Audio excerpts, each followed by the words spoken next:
this afternoon and I came across this really interesting and what I think is very practical set of TGSIs that have been installed.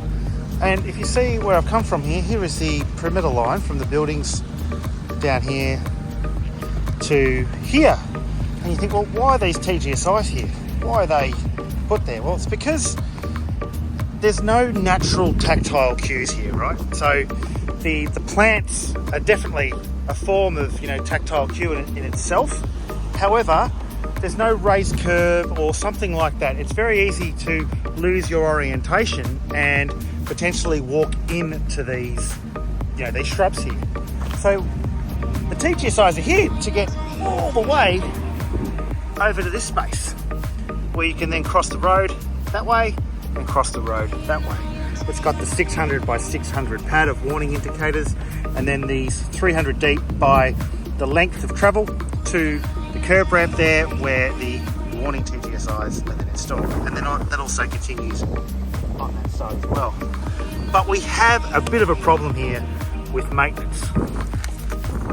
That's right.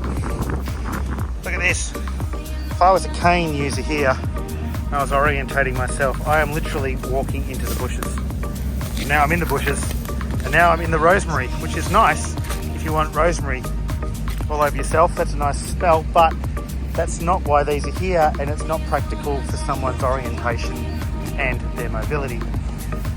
When we make and put these things in the ground, when we create these environments, there is a maintenance requirement, and the people or the teams or the local government that looks after this beautiful parkland, and it's great to have this in an urban environment, but it needs to be maintained. The solution here is to get someone to come back and cut all these shrubs all the way back so that it has this kind of access.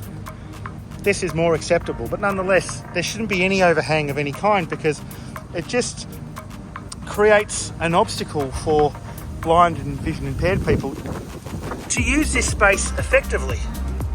I think this can be fixed. I don't think it's hard to do.